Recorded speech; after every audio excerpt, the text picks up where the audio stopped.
control and coordination, let's start in another endocrine gland, that is thyroid gland. ठीक है, thyroid gland start करते हैं कि हमने अभी पिट्यूटरी यानी मास्टर ग्लैंड पढ़ा. अब आते हैं thyroid gland which is present in neck reason.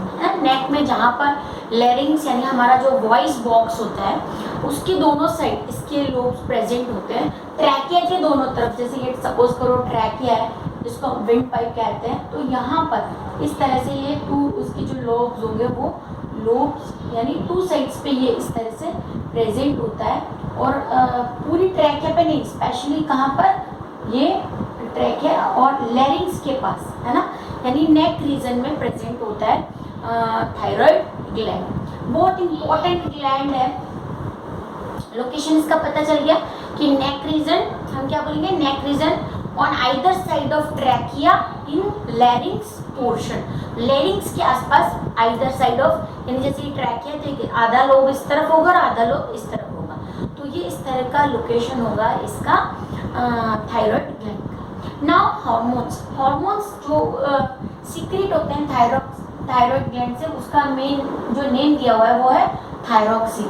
Actual में जो थायराइड ग्लैंड है उससे दो हार्मोन सीक्रेट होते हैं, एक थायरॉक्सिन और एक कैल्सीटोनिन. लेकिन हमारे सिलेबस में थायरॉक्सिन ही बात की हुई है, कैल्सीटोनिन के बारे में नहीं कहा हुआ है, इसलिए हम थायरॉक्सिन ही पढ़ेंगे. ठीक है, सो यहाँ पर थायरॉक्सिन हार्मोन हो गया. अब थायरॉक्सिन के फंक्शन है ना, और फिर यहाँ पर हार्मोन्स हो गए थायरॉक्सिन एंड इसके हम स्टडी करेंगे डिसऑर्डर्स. तो हार्मोन सीक्रेटेड बाय अगर थायराइड ग्लैंड है तो उसमें यहाँ पर हमको थायरॉक्सिन ही लिखना है कि कौन सा हार्मोन सीक्रेट होता है. तो थायरॉक्सिन, कैल्सीटोनिन हमारी बुक में हमारे सिलेबस में नहीं है. तो लोकेशन हो गया in the neck region,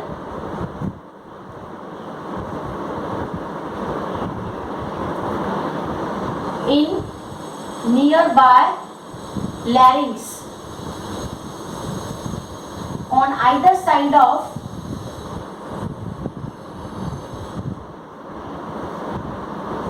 trachea, on either side of trachea. Hormones are thyroxine. Pituitary thyroid gland को स्टिमुलेट करती है, और पिट्यूटरी का जो वो स्पेसिफिक हार्मोन है जो इसको स्टिमुलेट करेगा थायराइड को, उसको बोलते हैं थायराइड स्टिमुलेटिंग हार्मोन यानी TSH. मैंने आपको बताया था कि पिट्यूटरी ही सारी मास्टर ग्लैंड, मतलब सारी जो ग्लैंड्स होती है उसके ऊपर मास्टर ग्लैंड होती है जो दूसरी ग्लैंड को स्टिमुलेट करती है. उसमें पहले पिट्यूटरी जो है वो TSH thyroid stimulating hormone secrete करेगा, फिर थायराइड स्टिमुलेट हो जाएगा और अपना हार्मोन सीक्रेट करेगा जिसको बोलते हैं thyroxine. Now what are the function of thyroxine, बहुत इंपॉर्टेंट है. जैसे हमने पिट्यूटरी में देखा कि जो ग्रोथ हार्मोन है वो ग्रोथ एंड डेवलपमेंट कर रहा है, लेकिन बॉडी के ग्रोथ एंड डेवलपमेंट के साथ बॉडी में जो न्यूट्रिएंट्स है, फैट है, कार्बोहाइड्रेट्स है, प्रोटीन है, उनका मेटाबॉलिज्म भी तो इम्पोर्टेंट है, तभी तो बॉडी वेल ग्रो करेगी, है ना. सिर्फ स्ट्रक्चर ग्रो करने से बॉडी नहीं बनेगी, है ना. बॉडी नहीं बनेगी मतलब वो एक वेल जो बॉडी स्ट्रक्चर है यानी लाइफ ऑफ ह्यूमन बीइंग है वो वर्क नहीं करेगा.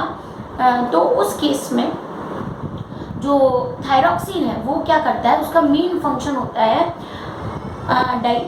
मेटाबॉलिज्म में हेल्प करना, डाइजेशन में हेल्प करना, किसके, फैट, प्रोटीन एंड कार्बोहाइड्रेट के. एक तो ये फंक्शन हो गया. दूसरा इसका फंक्शन होता है सेल्यूलर ऑक्सीडेशन. अब आपका ये वर्ड पहचाना हुआ है. सेल्यूलर ऑक्सीडेशन मतलब जितने भी न्यूट्रिएंट्स हैं, है ना, जो भी हम खा रहे हैं वो लास्टली ग्लूकोज में चेंज होते हैं और ग्लूकोज का ऑक्सीडेशन हो जाता है और हमको एनर्जी मिलती है.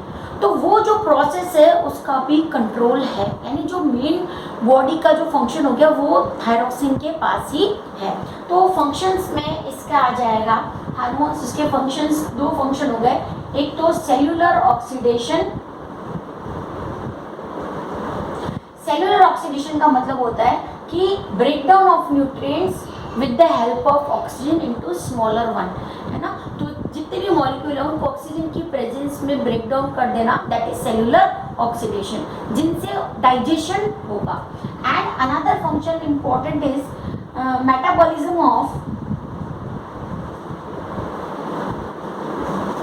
Fats, carbohydrates and proteins.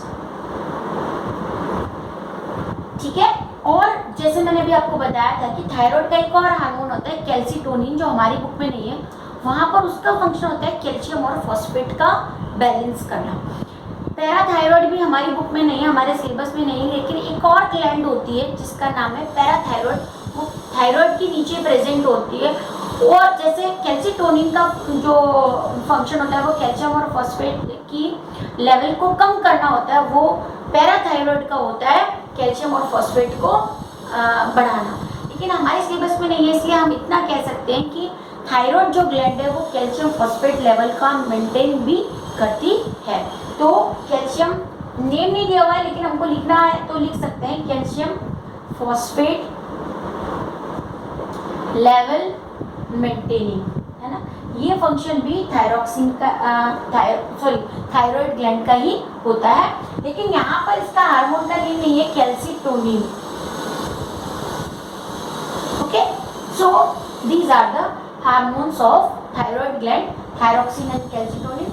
हमको थायरॉक्सिन से फंक्शन से ही काम है, यहाँ पर बोर्ड में कैल्सिटोनिन तो वर्ड भी नहीं दिया हुआ है। एग्जाम में अगर पूछते हैं तो what are the functions of thyroxine, two main functions लिखने हैं आपको, सेलुलर ऑक्सीडेशन और metabolism of protein, fat and carbohydrates. ठीक है, इनका सबका डाइजेशन, रेगुलेशन, ये सब थायरॉक्सिन के कंट्रोल में है।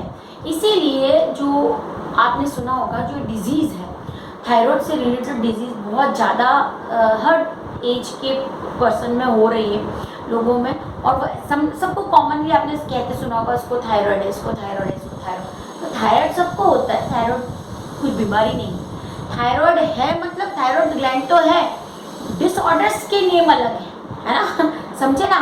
तो थायराइड है वो हमको सबको है, बट डिसऑर्डर्स है थायराइड के, और that disorders are mainly created due to imbalance in hormones. ठीक है, अब हम यहाँ पर थायरॉक्सिन का आयोडीन से रिलेशनशिप पढ़ेंगे, है ना। मतलब हमको पता है कि एक डिजीज़ होती है, हमने बहुत सुना है कि आयोडाइज सॉल्ट खाना है हमको, और आयोडीन के डेफिशिएंसी से बहुत सारी डिजीजेस हो जाती है, उसमें से एक डिजीज़ मेन होती है गॉइटर। ठीक है, तो अब हम डिसऑर्डर्स पे आते हैं कि कौन कौन से ऐसे डिसऑर्डर्स हैं, या ये इतना इम्पोर्टेंट फंक्शन कर रहा है मेटाबॉलिज्म का, तो ऑब्वियसली डिसऑर्डर्स होंगे ही। तो यहाँ पर जो डिसऑर्डर्स हैं वो रिलेटेड होते हैं आयोडीन लेवल। ठीक है, अब इसको हम ध्यान से समझ लेते हैं, क्योंकि इसको आप अपनी लैंग्वेज में लिख सकते हो गॉइटर के बारे में, या थायरॉक्सिन का आयोडीन के साथ क्या रिलेशन है। एक्चुअल में क्या होता है कि जो थायरॉक्सिन हार्मोन है सब प्रोटीन्स हैं, है ना। थायरॉक्सिन को वर्क करने के लिए आयोडीन चाहिए, या हम ऐसा कह सकते हैं कि जो थायरॉक्सिन हार्मोन है वो आयोडीन से ही बना हुआ है ना। अगर हम किसी भी फॉर्म में आयोडीन ले रहे हैं, सॉल्ट के साथ ले रहे हैं, तो बॉडी के अंदर आयोडीन का जो बैलेंस है वो रहेगा। लेकिन अगर आयोडीन की डेफिशिएंसी हो जाती है ना, तो थायरॉक्सिन इम्बैलेंस हो जाएगा। थायरॉक्सिन आपको बाहर से लेना पड़ेगा, बॉडी उसको सीक्रेट नहीं कर पाएगा, यानी थायराइड से वो सीक्रेट नहीं हो पाएगा और वर्क नहीं कर पाएगा, तो बाहर से हम टैबलेट्स लेते हैं थायरॉक्सिन की, है ना। तो ये डिसऑर्डर्स दो रीज़न से हो सकते हैं, या तो थायरॉक्सिन बहुत ज़्यादा हो जाए या कम हो जाए, हाइपर थायरॉइडिज्म एंड हाइपोथायरॉइडिज्म। ठीक है, आयोडीन का क्या रोल है। आयोडीन मैंने आपको बताया वो थायरॉक्सिन को चाहिए, थायरॉक्सिन को अपना वर्क करने के लिए आयोडीन का एक लेवल चाहिए या आयोडीन चाहिए। जैसे बॉडी में आयोडीन की कमी होती है, वो थायराइड जो ग्लैंड होती है वो अपने आसपास से आयोडीन लेने के लिए अपने साइज को इंक्रीज करता है ना। साइज को इंक्रीज करने की वजह से जो नेक वाला रीजन है उसमें वो ग्लैंड बड़ी होती जाती है, और वो डिजीज टर्म करती है गॉइटर।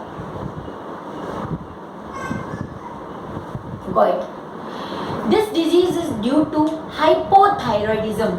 Hypothyroidism. हाइपो मतलब थायरोक्सिन का जो सिक्रीशन है वो कम हो गया। कम होने का रीजन क्या है? आयोडीन का लेवल कम हो गया। तो iodine level decreases, thyroxine level is also decrease. As thyroxine level decreases, thyroid gland try to get iodine from other parts of the body or other part of the other part of that region, है ना। तो it will enlarge its size, क्योंकि उसको iodine चाहिए तो उसकी size जो होगी वो अपने आप इंक्रीज करेगी ताकि उसको आसपास से आयोडीन मिले। That enlargement of thyroid gland is termed as goiter. Enlargement of thyroid gland. ठीक है, तो ये जो मैंने सारे वर्ड्स ऐसे बिखर के रखे हैं, इनको आप टर्म कर लोगे पैराग्राफ में नोट की फॉर्म में। As the iodine level decreases inside the body, the level of thyroxine decreases, है ना। The thyroxine hormone which is secreted by thyroid. So the thyroid tried to get that iodine from surrounding parts of the region or the where the thyroid is present, that is neck region, है ना। So there is enlargement of thyroid gland or the size of thyroid gland increases, that results into the disease goiter, जिसमें आपने photo देखा होगा कई books में, आपकी book में दिया हुआ है शायद। तो गले के नीचे बहुत बड़ा सारा यहाँ पर जो ट्यूमर जैसा बहुत बड़ा सारा हो जाता है, दिखता है, वो हमारे फेस से भी बड़ी जो होती है ग्लैंड वो हो जाती है, उसको बोलते हैं गोइटर। एंड ये जो डिजीज़ है बहुत कॉमन नहीं है अभी, जहाँ मतलब जो मार्शी एरियाज होते हैं, जहाँ पर समुद्र के किनारे वाले जो मतलब पहाड़ी जो हाई हिली एरियाज होते हैं, वहाँ पर ये प्रॉब्लम होती है, जहाँ पर और आयोडीन की डेफिशिएंसी होती है पानी के अंदर या सॉल्ट के अंदर। तो बहुत ज़्यादा आयोडाइज सॉल्ट भी बहुत अच्छा नहीं है, मतलब जो हम कहें कि मतलब एक तरह से प्रोपेगेंडा है कि आयोडाइज सॉल्ट जो है वो आपकी आयोडीन की डेफिशिएंसी को ख़त्म कर रहा है। बट इट इज़ राइट, करना है आयोडीन सॉल्ट यूज़, बट बहुत ज़्यादा इतना उसको हाइपर भी नहीं करना है कि नहीं दूसरा सॉल्ट यूज़ ही नहीं कर सकते। दूसरे जो साइड इफ़ेक्ट है इस आयोडाइज सॉल्ट के वो अभी दिखने लगे हैं कि जो आयोडाइज सॉल्ट है या जिसमें सोडियम का कंटेंट ज़्यादा है, that leads to cardiac diseases. क्या वो अलग चीज़ हो गया, अलग बात हो गई। अभी हम आते हैं, इतना है थायराइड में। अभी ये जो डिजीज हुई ये हुई हाइपोसिक्रीशन ऑफ थायरोक्सिन। अगर थायरोक्सिन का लेवल कम है तो थायरोक्सिन का लेवल कम है तो एक तो ये डिजीज हो रही है गोइटर, दूसरा आप सोचो मेटाबॉलिज्म कितना खराब हो जाएगा, सारा मेटाबॉलिज्म खराब हो जाएगा, बॉडी कुछ भी डाइजेस्ट नहीं कर पाएगा, डाइजेस्टिव प्रॉब्लम्स क्रिएट होंगी, है ना, बॉडी को कोई एनर्जी नहीं मिलेगी, वीक हो जाएगा पर्सन, है ना। तो दोनों जो सर्कमस्टांसेस हैं, एक तो मेटाबॉलिक रेट जो होती है वो बहुत ज़्यादा डिक्रीज हो जाएगी। हो सकता है पर्सन मेटाबॉलिक रेट डिक्रीज होने की वजह से उसका वेट बहुत ज़्यादा हो जाए, है ना। तो इस केस में जो बाहर से टैबलेट लेते हैं वो थायरोक्सिन हार्मोन के टैबलेट उनको लेनी पड़ती है ताकि वो जो भी खा रहे हैं मेटाबॉलिज्म उनका परफेक्ट हो जाए, ठीक है। So this is hypothyroidism and goitre.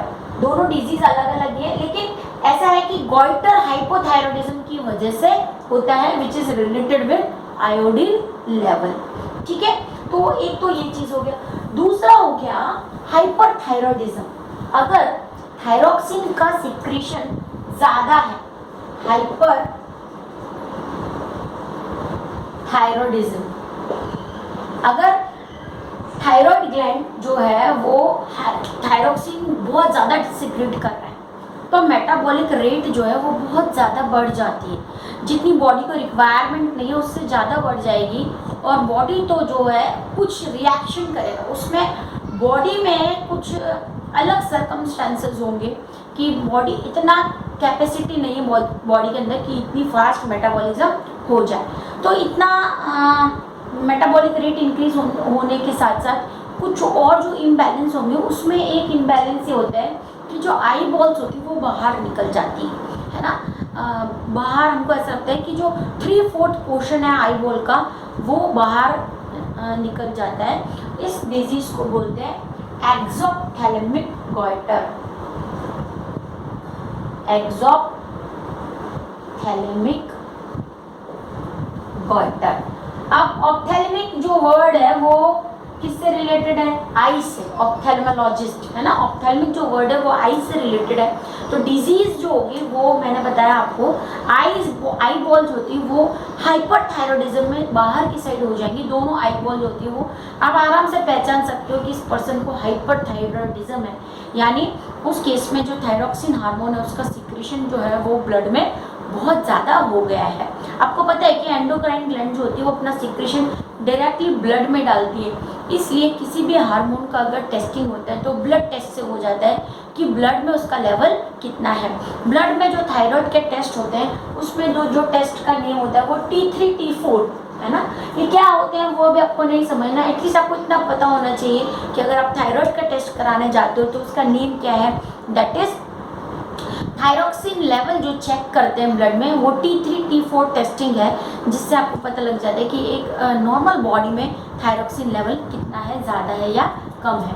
Permanent disease नहीं होती है, लेकिन अभी जो सिनेरियो है जिस टाइप का हमारा खाना पीना है उस वजह से ये डिजीज़ जो है बहुत ज़्यादा हो रही है। हाइपरथायरॉयडिज्म भी बहुत हो रहा है, हाइपो भी बहुत हो रहा है। दोनों के लिए टैबलेट्स लेनी पड़ती है, या तो अगर आपकी डेफिशिएंसी है थायरॉक्सिन की तो आपको बाहर से थायरॉक्सिन लेना पड़ेगा, और अगर थायरॉक्सिन बहुत ज़्यादा हो रहा है तो उसको ओवरकम करने के लिए भी आपको दूसरी मेडिसिन लेनी पड़ेगी। तो दोनों ही डिसऑर्डर्स हमने डिस्कस कर लिए, हाइपोथायरॉयडिज्म एंड हाइपोथायरॉयडिज्म। अगर शॉर्ट नोट आता है थायराइड पे, ग्लैंड पे, तो सिर्फ उसके हार्मोन और उसके बारे में लिखना नहीं पड़ता है, नहीं कहा हुआ है तो भी आपको डिसऑर्डर्स लिखने हैं, ठीक है। हमेशा जब भी किसी भी ग्लैंड पे नोट आएगा उसके हार्मोन के बारे में और उसके डिसऑर्डर्स के बारे में जब पूरा लिखते हैं तब भी वो नोट कंप्लीट होता है, अदरवाइज 2 और 3 लाइन्स में खत्म हो जाएगा। थायराइड ग्लैंड यहाँ होती है, इसका सिक्रेशन ये होता है, ठीक है। तो ऐसा नहीं है, आपको नहीं पूछा है तो भी थायराइड जो ग्लैंड्स हैं उनके डिसऑर्डर्स भी लिखने हैं। तो दोनों डिसऑर्डर्स हमने यहाँ पर डिस्कस कर लिए। बुक में मैंने बार बार आपको बोला है कि बुक में ऐसा कोई एक्सप्लेनेशन पॉइंट वाइज अलग अलग ग्लैंड वाइज नहीं दिया हुआ है, स्कैटर्ड दिए हुए हैं सारे, एक एक लाइन में कोई हार्मोन एक्सप्लेन किए हुए हैं। तो प्लीज़ अलग अलग नोट आप बनाओगे अलग अलग ग्लैंड के लिए, ठीक है। बुक में 2 ग्लैंड और दी हुई, हाइपोथैलेमस मैंने आपको बता दिया, दूसरा एक और पीनियल ग्लैंड भी दिया हुआ है। पीनियल ग्लैंड का फंक्शन जो है वो, या पीनियल ग्लैंड का जो डिटेल है वो हमारे सिलेबस में नहीं है। ये एक ऐसी ग्लैंड होती है जो एक हार्मोन सीक्रेट करती है जिसका नाम होता है मेलेटोनिन, ठीक है। ये सिलेबस में नहीं है, बट जब भी मैंने आपको बताया है कि जब भी बुक में वर्ड दिया हुआ हो तो एक हमारे मन में ऐसा एक क्वायरी रहती है कि ये क्या होता है ना। अगर डायग्राम में इसका नेम दिया हुआ है तो ये क्या है, तो पीनियल बॉडी जो है वो एक हार्मोन सीक्रेट करती है जिसका नाम होता है मेलेटोनिन। और ये मेलेटोनिन जो होता है, आप पीनियल बॉडी का कहीं पर सर्च करोगे तो बहुत सारा डिटेल आपको मिलेगा, third I of the human body, ऐसा सब। लेकिन ये जो है वो स्लीप वेक साइकिल मेंटेन करता है। जैसे रात होते हैं हमको सोने की फीलिंग क्यों होती है, या सुबह होते हैं तो उठ क्यों जाते हैं हम, तो ये जो बायोलॉजिकल क्लॉक मेंटेनिंग है सोने और उठने से रिलेटेड, उसका जो कंट्रोल होता है वो मेलेटोनिन के लेवल की वजह से होता है।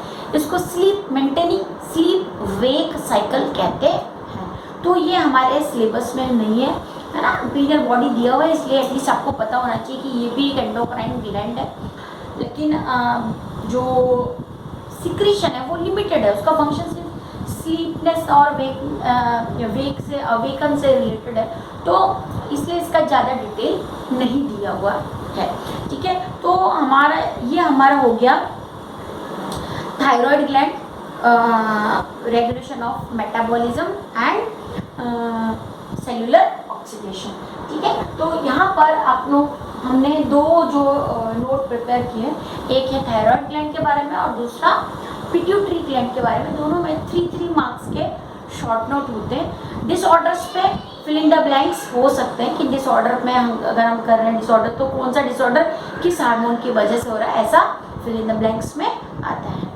नेक्स्ट टर्न पे हम पेनक्रियास डिस्कस करेंगे। बहुत इंपॉर्टेंट ऑर्गेनल है और इस पे क्वेश्चन जो है वो बहुत सारे बनते हैं, इस पे नोट भी बनता है। और पेनक्रियास हमने डाइजेस्टिव सिस्टम में भी किया था, लेकिन वहाँ पर मैंने आपको बताया था जब हम एंडोक्राइन ग्लैंड करेंगे तो हम पेनक्रियास इन डिटेल पढ़ेंगे। So until then bye.